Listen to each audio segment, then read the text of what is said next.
señoras y señores, en nombre del Instituto Aeronaval y el Centro Naval, queremos darle una cordial bienvenida y agradecerles a todos ustedes por acompañarnos en esta oportunidad.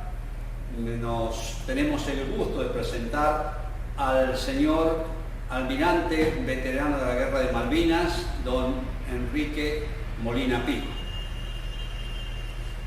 El almirante Molina Pico sirvió en la Armada Argentina durante más de 40 años, cerrando su servicio activo al entregar a fines de 1996 el cargo de jefe de Estado Mayor General de la Armada. A lo largo de su carrera se desempeñó como comandante de operaciones navales, comandante de la flota de mar, de la división Corbetas, del destructor Hércules y del buque hidrográfico Comodoro Rivadavia, así como agregado naval a la Embajada Argentina en los Estados Unidos y jefe de medios y de política y estratégica en el Estado Mayor General de la Armada. Como comandante del destructor Hércules le tocó el honor de combatir en Malvinas y que, durante su titularidad de la Agregaduría Naval en los Estados Unidos, se desempeñó como coordinador de la Fuerza Naval Argentina que actuó en el Golfo Pérsico. Fue el organizador de la Fuerza Naval de Paz de las Naciones Unidas, constituida exclusivamente por unidades argentinas, que actuó en el Golfo de Fonseca, en Centroamérica, de 1990 a 1992. Es ingeniero de la Armada, licenciado en Sistemas Navales y egresado de la Escuela Superior de Guerra de Francia, de la Escuela de Guerra Naval de nuestro país y del curso superior de la Marina Italiana.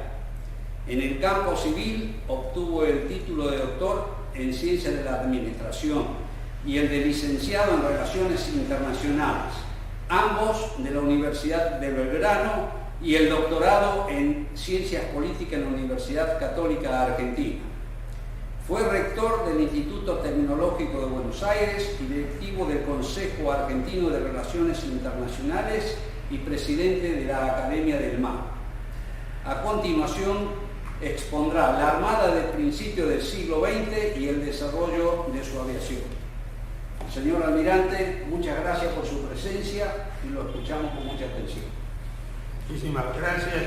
Agradezco la invitación que me hizo el Instituto Aeronaval para que sea yo, un no aviador, quien pronuncie las palabras iniciales que espero nos permitan valorar en su verdadera trascendencia un exitoso proyecto en el cual no reparamos porque, dadas nuestras edades, lo hemos visto como una cosa natural, siempre estuvo allí. Nunca conocimos la Marina sin la Escuela de Aviación Naval, a la vez que sería un emprendimiento prácticamente imposible de encarar en los días actuales. Es precisamente mi intervención en esta conmemoración la que permite apreciar el éxito del camino elegido por la aviación naval, cuando se dieron los primeros pasos exploratorios, pues ella, la aviación naval, parte intrínseca de la Armada, teniendo sus integrantes el mismo sentimiento y las mismas reacciones en los elementos que comparten la vida, en que compartimos la vida, el agua y el aire, teniendo eso sí en claro, que las velocidades y operaciones y posibilidades de reacción en cada uno de los elementos son diferentes, y que habiéndose logrado integrar realmente a través de que la expresión mentalidad y desnudo no pase nada más que un chiste hacia que somos exclusivamente no aviadores y no una barrera infranqueable que impedía el pensamiento conjunto.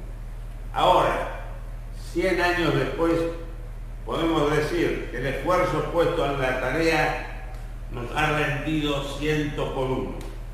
Y puedo agregar, sin temor a equivocarme, bien hecho. Con ese antecedente, quiero que mi primer pensamiento sea un agradecimiento a todos los que lo hicieron posible, desde Oitabén hasta Márquez y su Bizarreta, Muto y Lancillo, Barras y Martín, Pitaloga y Garra, fueron algunos de los que pagaron con el precio máximo en sus propias vidas para alcanzar la avanzada, para mantener la avanzada que tenía nuestro país.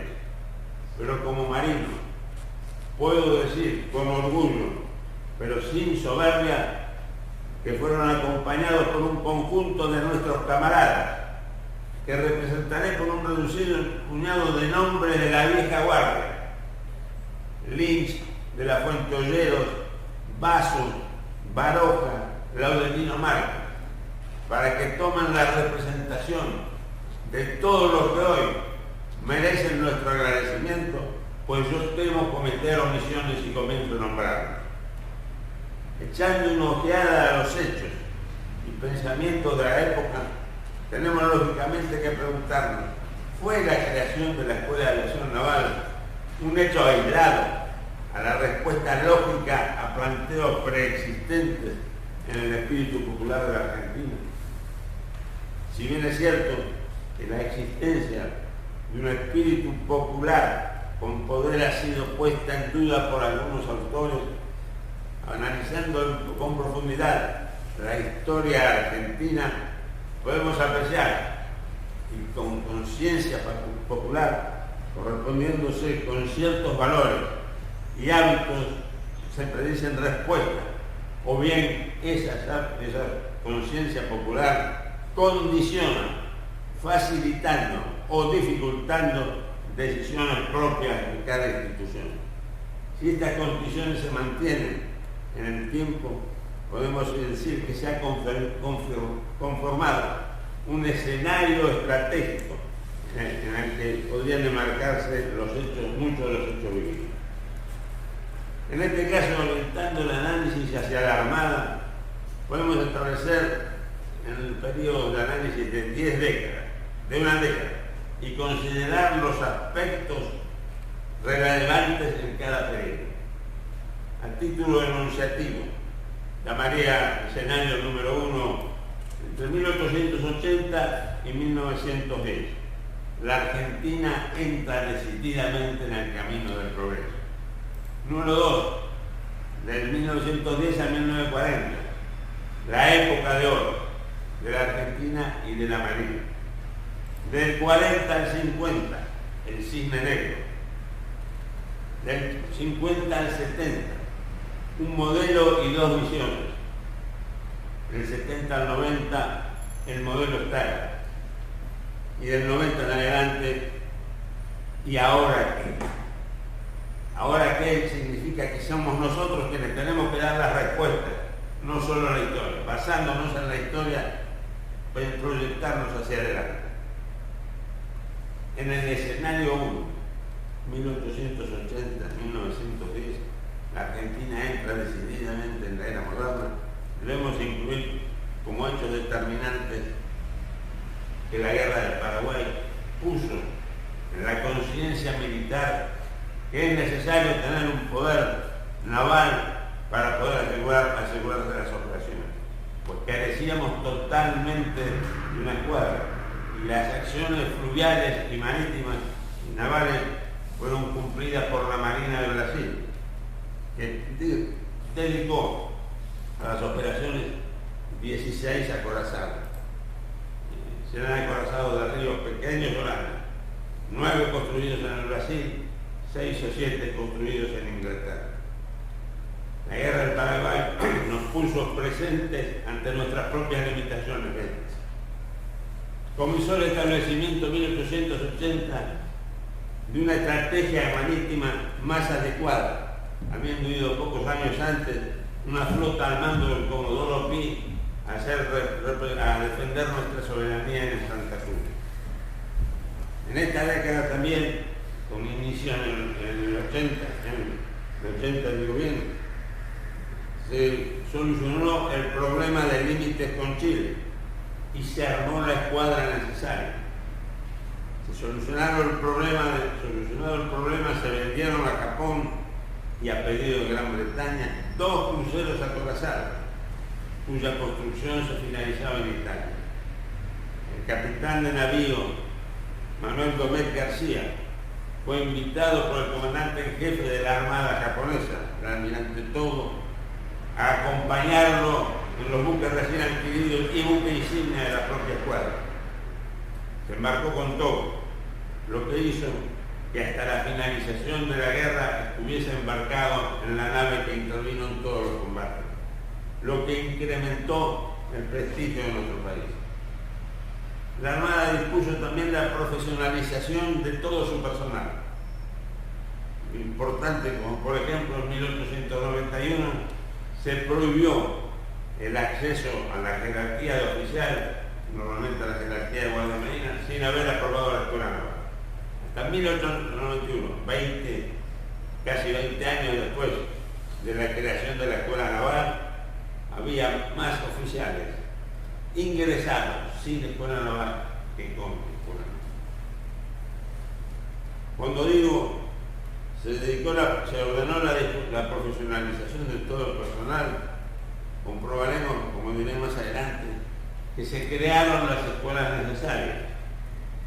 No deja de ser, por ejemplo, un pequeño dato desconocido, que la escuela de mecánica tuvo uno de sus asientos en Londres. Los ingenieros venían exclusivamente del Imperio Austrohúngaro, a través de Trieste, de Italia, de Génova y de Inglaterra, de Londres. Se instalaron las escuelas de marina mecánica en Buenos Aires, se trasladaron a Londres, se instalaron en Londres porque había mayor cantidad de postulantes que luego eran traídos a nuestro país.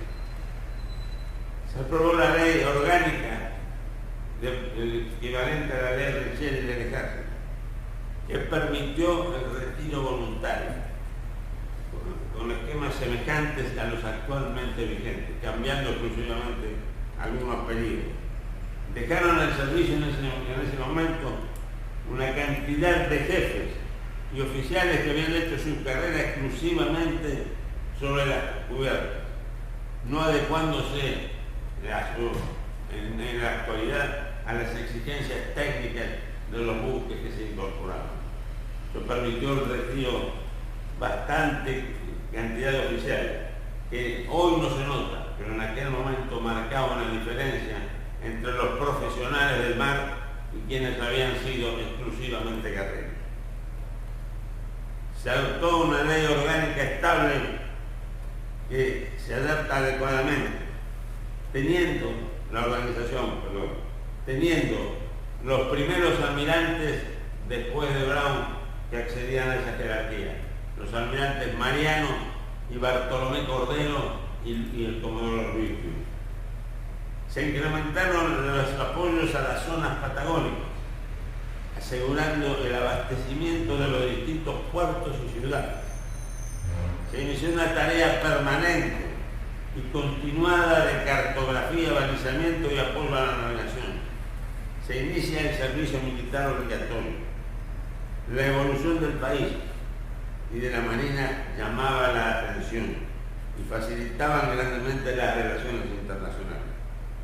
El país, como tal, se sentía un par, hablaba con las grandes potencias e imperios de igual a igual. Ese sentimiento se transfería a los oficiales, que fueron máquinas de hacer, con iniciativa, con una concepción grande como base, con una concepción grande e ineludible de lo que había que hacer en el futuro de nuestro país. Una oficialidad que supo tomar el desafío del momento histórico, empujando cuando se veía perder el rumbo o el ritmo. En esa oficialidad comenzó a formarse los primeros impulsores de la aviación naval. Primero los globos, después pasamos a unos más pesados que la ley. Con respecto al escenario 2, entre 1910 y 1940, llamaré la época dorada de nuestro país y de nuestra marina, debemos destacar en lo que nos interesa que la situación nacional e internacional de nuestro país y de nuestra Armada incrementaban permanentemente su prestigio, lo que hacía suponer que el libre camino hacia el progreso seguiría incólume, y así comenzó a suceder durante el tiempo que estamos analizando.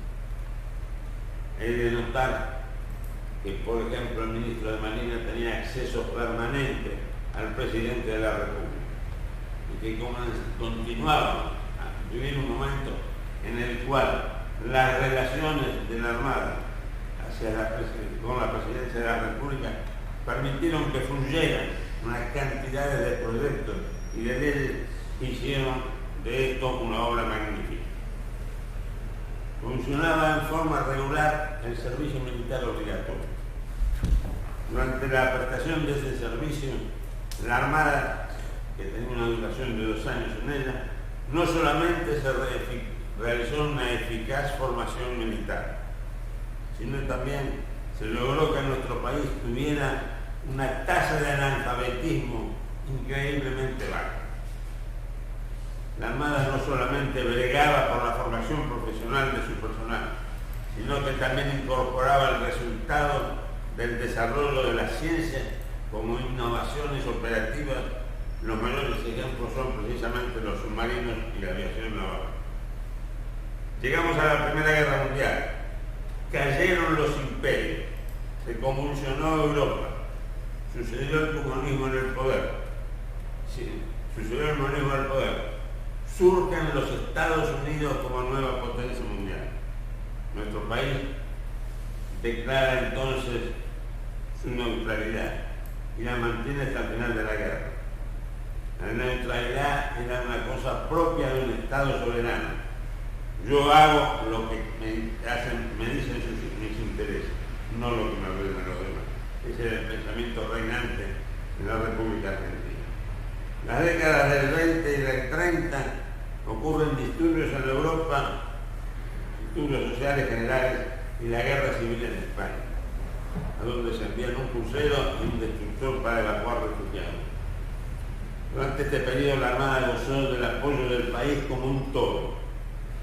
Los presidentes Alvear, Justo y Ortiz, el Congreso aprobó la ley de armamento. Fue sin duda la época dorada. La Armada presentaba sus planes y estos se convertían en presupuesto. Como institución era querida y su personal respetado. Y creo son las dos cosas más importantes a lo largo de estos periodos que permitieron establecer una intercomunicación permanente entre el país, su gente y su Armada. Digo que el escenario siguiente, entre el 40 y 50, es el cisne negro. Podemos resaltar el cisne negro, que es una aparición impensada que rompe una situación preestablecida, un acuerdo hecho, las previsiones para un camino a seguir. Se inicia en la Segunda Guerra Mundial, a la cual nuestra Armada llega como una fuerza de combate en condiciones de ser una marina importante. 2 acorazados modernizados 10 años antes. No son buques de la primera línea, son segunda línea de los acorazados americanos. Un crucero de reciente incorporación y 2 con 5 o 6 años de antigüedad. 8 destructores de reciente incorporación. Me llama la atención, que siendo entregados poco antes de la guerra, no hayan sido requisados por Gran Bretaña, como lo fueron las unidades en distintos grados de construcción similares para otros países. Y los destructores, 6 destructores que tenían entre 6 años y 8 años de antigüedad. Contábamos además con 3 submarinos. Esa era una escuadra relativamente importante en el concierto mundial en el momento que se inicia la Segunda Guerra Mundial. Tenía un punto débil que no lo digo para que no trascienda, porque es una realidad que se mantiene. No teníamos las instalaciones necesarias para poder suplirnos en caso de que uno que se pierda un vuelo. No había astilleros, pero el presidente Justo y en el plan del presidente Alvear estaban previstas la construcción de lo que hoy es el astillero de Santiago. No había fábrica de armamento, se hicieron las fábricas de armamento de Azul y de Córdoba. Todo se previó como un plan orgánico. Después veremos qué pasó, pero en el momento, en la etapa de oro, teníamos la escuadra y todo el tema que la rodó con la incorporación de los submarinos efectivos y una aviación naval que estaba a la altura del momento sin tener portaaviones equivalentes, pero con la mentalidad de avanzar siempre. Con respecto al escenario 3, el cine negro, entonces, digo que la Segunda Guerra Mundial fue para la Armada Argentina su cine negro. Entramos en la guerra sin entrar en combate, pero salimos de la guerra, y bien finalizó, habiendo perdido todas las características de una flota de importancia, porque la técnica había avanzado de tal manera durante los 5 o 6 años que duró la experiencia bélica, que había descalificado totalmente la capacidad de nuestro grupo. El radar, el sonar, el sistema de control tiro, la dirección centralizada de las armas, todo había sobrepasado en tal grado a nuestro buque que quedamos desclasificados. Paralelamente, y en el campo político, nos comenzó a cobrar su cuota una cierta decisiones que hemos tomado con cierta altanería.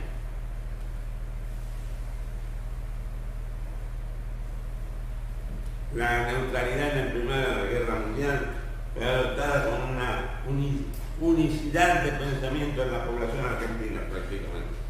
Todos eran defensa del derecho a la neutralidad de un país soberano. En la Segunda Guerra Mundial estas decisiones fueron más controvertidas. Una parte verdaderamente importante todavía pensaba que la Argentina estaba en una situación nacional como lo estuvo en la Primera Guerra y defendía su derecho a adoptar las decisiones internacionales sin necesidad de pedir apoyo a los consejos de ningún.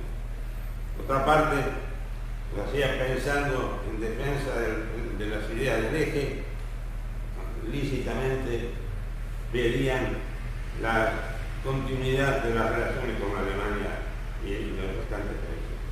Y otra parte defendía las ideas de los aliados. Era una defensa por partes iguales.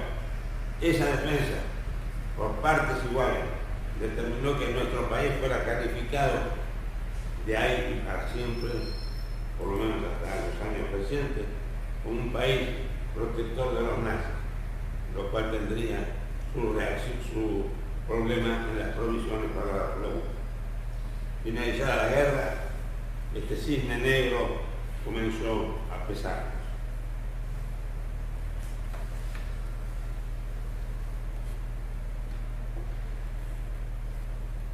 En lo que hace al tema que estamos tratando, quedó fuera de toda duda para cualquier analista que el portaaviones y su grupo aéreo embarcado había desplazado definitivamente a los acorazados por cualquier buque de guerra. Había sustituido. Nosotros no estábamos en esos momentos en capacidad de detenerlo. Sin embargo, la gente que cursó la Escuela de Aviación Naval y que adoptó sus ideas fue perspicaz y se adelantó un poco al tiempo, porque el dúo portaaviones y su grupo embarcado es un gran consumidor de gente, un consumidor de pilotos permanente, y la disposición argentina de adaptación de su personal no permitiría hacer frente, por lo cual recurrió a reorganizar las reservas en forma tal que la construcción permitiese en algunos de sus campos la formación de oficiales pilotos de reserva para afrontar las nuevas necesidades posibles. La idea que creó en aquellos momentos los primeros conscriptos aviadores en los años 45-46 subsiste actualmente y constituyó durante un cierto periodo la formación de oficiales de carrera militar. Lo que hace paso ahora al escenario 4, un modelo y dos misiones. ¿Qué tenía que hacer la Argentina? Finalizada la guerra, nos encontramos con una flota que no tenía la altura mundial que había tenido. Un país que había sido desclasificado internacionalmente por su defensa de los intereses, aparente defensa de los intereses del eje. Finalmente, cuando quisimos adquirir material, nos encontramos que económicamente también había nuevos inconvenientes. La relación entre las capacidades productivas del país y los costos de los medios militares habían cambiado y había que confiarse en la entrega de surplus de guerra por parte de los grandes estados intervinientes en la Segunda Guerra Mundial. Pero fueron entregas condicionadas. Solo podíamos recibir si cumplíamos ciertas condiciones. La política exterior argentina fue variable, pero en lo que a la defensa se refiere, tenía dos puntos. La defensa de Occidente a través del Tratado Interamericano de Asistencia Recíproca, el TIAR, y la defensa de los intereses regionales. Con los buques que constituyeron nuestras fuerzas después de 1950, quedamos lo suficientemente bien armados con la incorporación en el 58 del primer portaaviones para hacer frente de nuestras ideas estratégicas regionales, de los conflictos que pudimos tener con Chile en el 77. La Marina cumplía con su función. Paralelamente con los Estados Unidos cumplía con sus funciones, porque la visión americana de todas las fuerzas de Sudamérica era integrar las fuerzas de apoyo a los convoyados y a la defensa del tráfico marítimo en el caso de guerra con la Unión Soviética. Y los buques argentinos que nos fueron facilitados, los Fletcher, servían perfectamente a esa función. Lo demostraron cuando en 1962 tuvieron que ir, fueron invitados, el país fue invitado a contribuir en el bloqueo de los misiles de Cuba, destacándose al Espora y al Rosales, que cumplieron eficientemente sus labores de bloqueo en la parte sur del anillo del Caribe. Eran dos misiones distintas y una misma marina que servía de una manera en una cosa, de otra manera en otra cosa. Pero con un problema: no tenía una fuente de provisión de armamento disponible rápidamente, porque la clasificación internacional nos poníamos como no seguros, y así tuvimos que seguir estos años, hasta que el modelo estalló por distintas causas que no vamos a charlar en estos momentos, por decisiones políticas, por acciones políticas. El modelo que cubría su parte exterior con movimientos regionales que se atendían con la tropa y el problema del TIAR, hace que los peligros que teníamos de intervenir en una defensa contra un ataque soviético no se reprodujeron a través del ataque soviético, se produjeron a través de la infiltración subversiva que desplazó todo el movimiento militar y fue reemplazado por un movimiento subversivo cuyas consecuencias muchos de nuestros compañeros nuestros camaradas están todavía sufriendo en estos momentos. El TIAR fue reemplazado por la guerra de subversiva. Paralelamente, lo que tenía que ser la protección con problemas regionales de cierto nivel, que como dije, estaban en Chile en 1977, se finalizaron con un problema regional. Peleamos contra la segunda potencia de la NATO en defensa de las Islas Malvinas. Evidentemente, los modelos estratégicos que habíamos puesto en ejecución luego de la Segunda Guerra Mundial se invirtieron y estallaron. Estallaron por los mismos hombres que supieron cumplir con su deber, informados en las escuelas que tuvimos recién. ¿Qué pasa del año 1922, que se formó la Escuela de Aviación Naval, y en 1982, cuando se hace frente a Gran Bretaña para defender nuestra posesión? los que estuvieron presentes tuvieron la adaptación necesaria en función de su formación para hacer frente y combatir a la altura de los mejores del mundo. Respeto y hago un especial agradecimiento a mis camaradas combatientes porque supieron en ese momento poner en una demostración de lo que puede la República Argentina recuperarse cuando tiene toda su gente detrás de un cierto objetivo. De la misma manera, en la solución de los problemas internos, defendieron las ideas de la nación. ¿Qué pasa hoy? Hoy nos encontramos en las situaciones que existían en la primera época, la que llamé la época dorada, hoy son bastante distintas. Desde el punto de vista económico, las diferencias de asignaciones son enormes. Las diferencias de costos son enormes. Yo no creo que sea ilógico que las asignaciones a las fuerzas sean reducidas, porque el país necesita integrar otras prioridades. Pero es difícil hacer frente al incremento de costos. No obstante, en las distintas etapas a lo largo de estos años, todos se supieron adaptar a los nuevos cambios.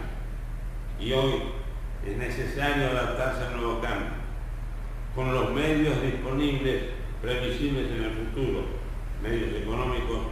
Habrá que seleccionar un determinado número reducido de objetivos en los cuales invertir, y en función de ellos hacer el esfuerzo necesario, concentrándonos en forma de tener el nivel de conocimientos adecuados, como se hizo con la formación de oficiales, el nivel de capacidad de adaptarse mentalmente a esta nueva realidad, y luego seguir con el espíritu que uno ha tenido a lo largo de estos 50 o 100 años que hemos formado. La Argentina depende, y ahora más, de nosotros mismos. Y cada uno de los que nos han seguido en el camino tendrá su oportunidad de dar la respuesta. La aviación naval ya lo ha demostrado que lo ha hecho permanentemente. Y lo ha hecho con todos los que han integrado desde antes de la formación de la escuela, desde la formación de la escuela y hasta ahora.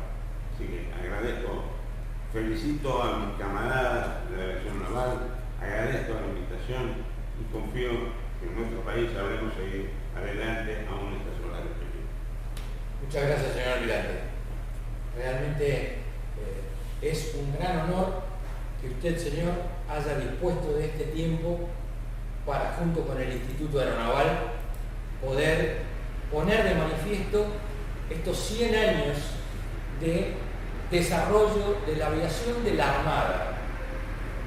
Una de las cosas que a los aviadores navales nos entusiasma más ha sido siempre denominarnos los marinos con alas, siempre pensando en operar desde el mar y regresar operando al mar.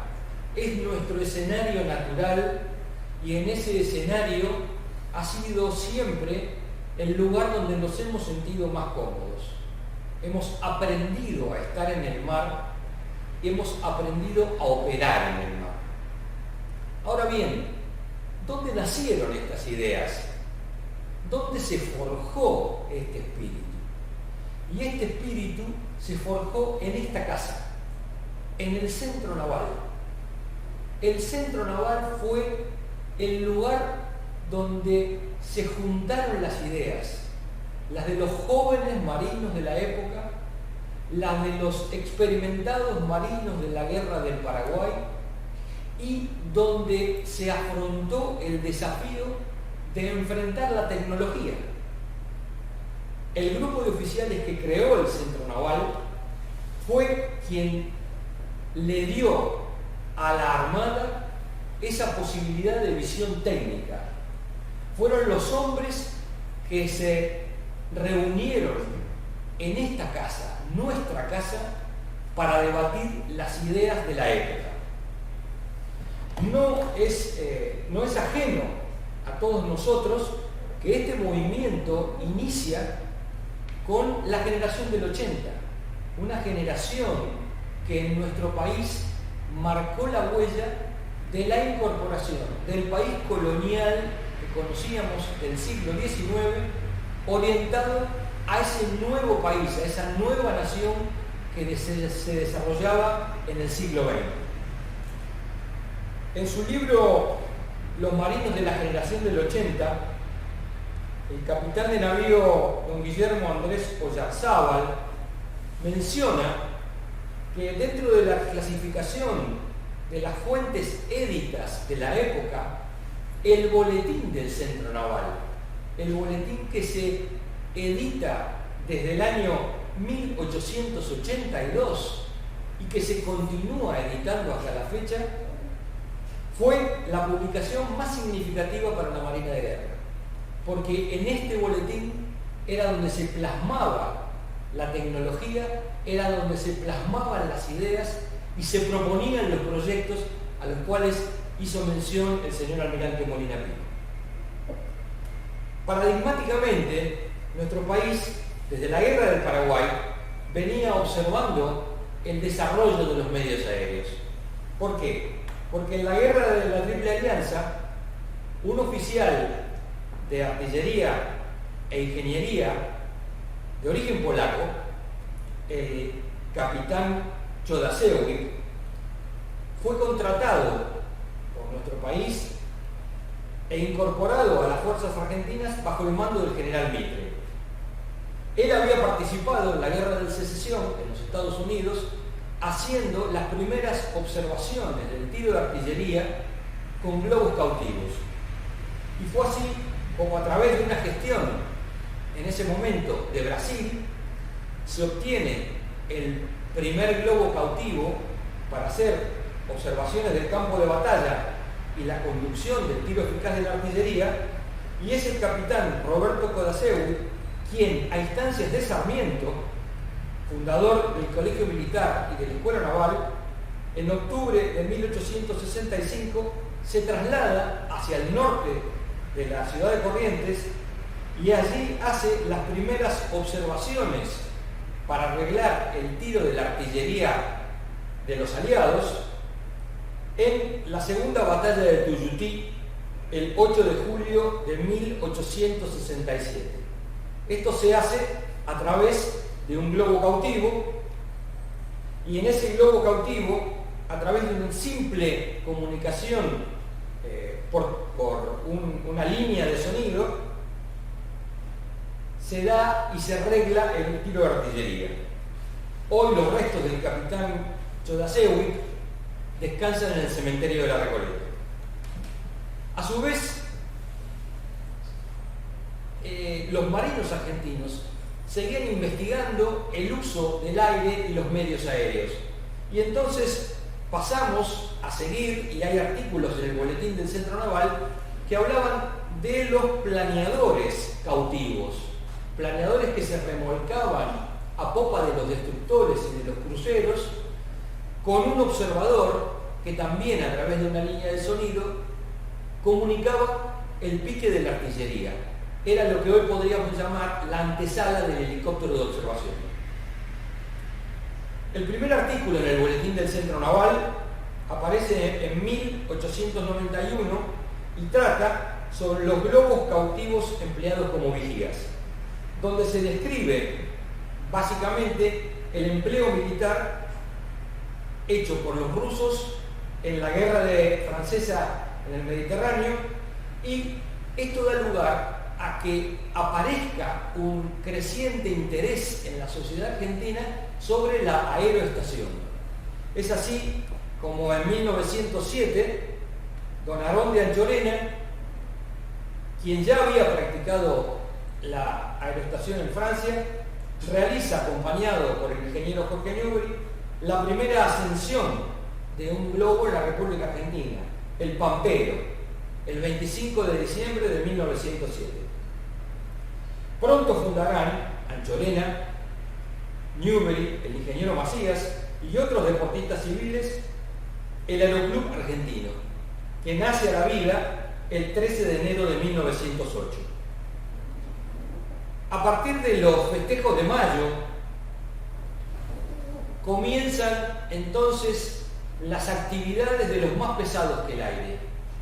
Y ahí aparece el primer marino, el primero de todos, Melchor Zacarías Escola, quien pide autorización a la Armada para realizar un curso de piloto por su propia cuenta. Y en 1913 se incorpora a la escuela de vuelo del ingeniero Borello, que estaba en Villa Lugano. Hace el primer vuelo mecánico solo y recibe por parte del Aeroclub Argentino el brevet de piloto número 19. En esa época, cuando todavía no estaba armada la aeronáutica militar, es Melchor Escola el primer marino que vuela y forma parte de las primeras ascensiones en globo y de los primeros vuelos con aviones más pesados que el aire. Melchor Escola era egresado de la Escuela Naval, miembro de la promoción 26 de Cuerpo General, y una vez que recibe la patente de piloto por parte del Aeroclub Argentino, ingresa en 1912 en la recién fundada Escuela Militar de Aviación, que devendría con el tiempo en la que hoy conocemos como Escuela de Aviación Militar. Es el ingeniero Jorge Newbery el primer director de esa Escuela Militar de Aviación. Recordemos el ingeniero Jorge Newbery, ingeniero maquinista de la Armada, de la especialidad electricista, que llega junto con esa nueva flota que se compra a fines del siglo XIX y a principios del siglo XX, con la mayoría de sus sistemas ahora alimentados por generación eléctrica. Por eso la Armada necesitaba incorporar ingenieros electricistas. Newbery es un ingeniero electricista civil que la Armada lo incorpora para poder asistir a la maquinaria nueva que venía en esos buques. En agosto de 1912, nuestro Melchor Escola, que procedía de la Escuela Naval, como recién comentaba, y de la Escuela Naval ubicada en Caballito, en el centro de la ciudad de Buenos Aires.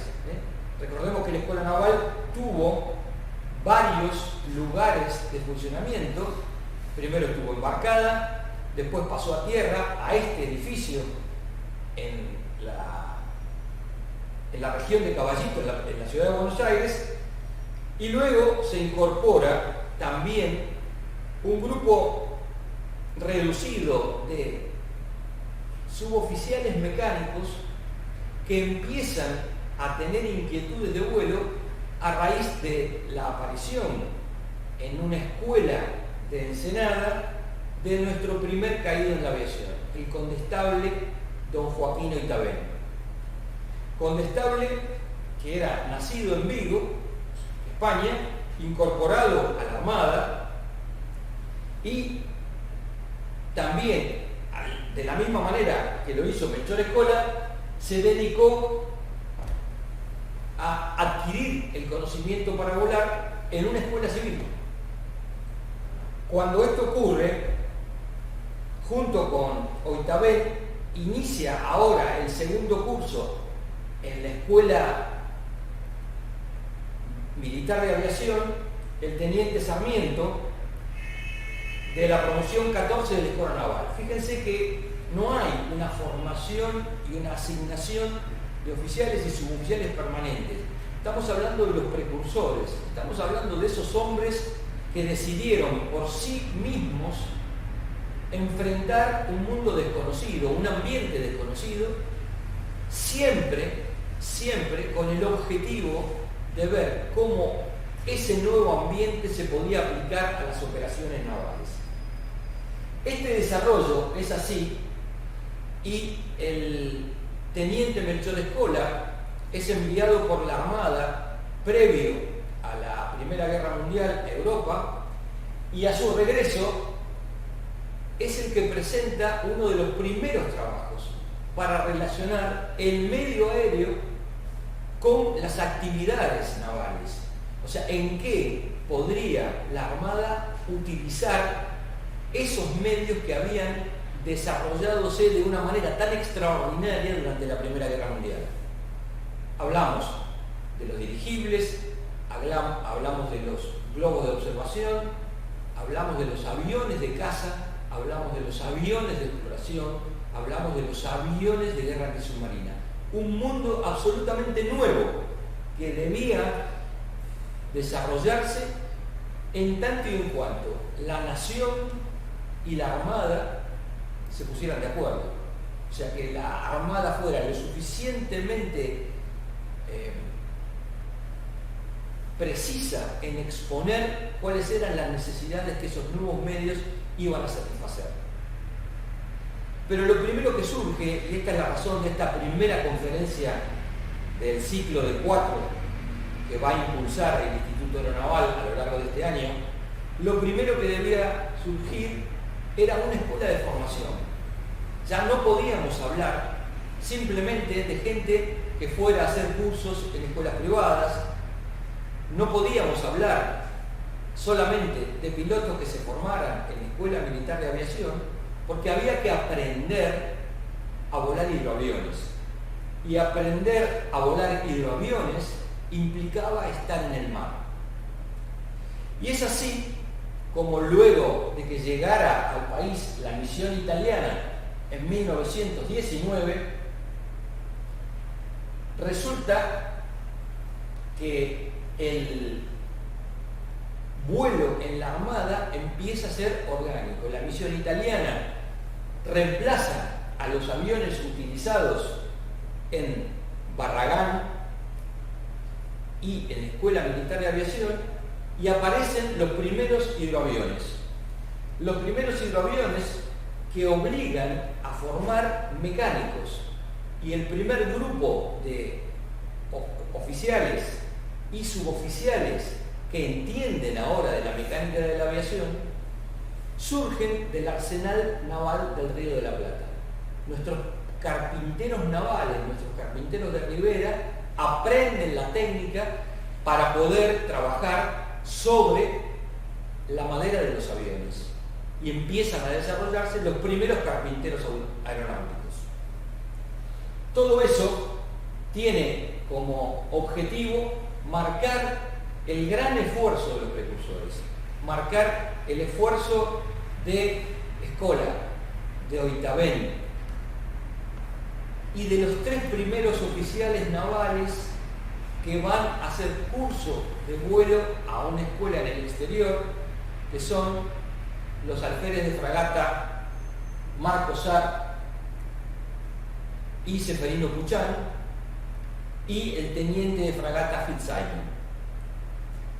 Ellos son los que vienen con los conocimientos para incorporar el material de la misión aeronáutica italiana, que desarrolla su actividad en 1919, que da lugar a las primeras maniobras navales donde se utilizaron aviones en diciembre de 1919, arreglando el tiro del acorazado Moreno y Rivadavia. Y entonces, a partir de ese año, fundamentalmente 1919, y la gestión de los medios donados por la misión aeronáutica italiana, es donde la Armada comprende que debe desarrollar una escuela para formar oficiales y suboficiales, para tripular y para reparar los aviones que comienza a incorporar a gran velocidad. Esto, señor, es el principio de la aviación de la Armada. Los aviones que llevan un ancla en las alas y los aviones que son tripulados por marinos, que conocen el mar, saben operar en el mar, saben explicar cómo se opera en el mar y permanecen en operaciones en el mar. Muchas gracias. Ahora, señor, para finalizar, lo que yo querría es entregarle un pequeño presente que es simplemente una distinción que nos ha preparado el Centro Naval a su nombre para agradecerle la deferencia de venir a esta que es nuestra casa, la casa de todos los marinos, y poder presentarle, muchas gracias, poder presentarle, señor, este pequeño diploma en reconocimiento a su gestión en la tarde de hoy. Bueno, muchísimas gracias. No era para hacer un intercambio, era un gusto personal. Muy amable, señor almirante. La Armada del principio del siglo XX y el desarrollo de su aviación. Bueno, muchísimas gracias. Y complemento, finalizo, sin querer extenderme, que usaré sus 3 últimos pilotos, el almirante Sal, Fitzsimon y Cousin, porque luego de finalizar su curso en Pensacola, fueron enviados a Europa, se integraron a las fuerzas norteamericanas que estaban luchando en el frente de la Primera Guerra Mundial y realizaron 66 misiones de guerra en el año 18-17.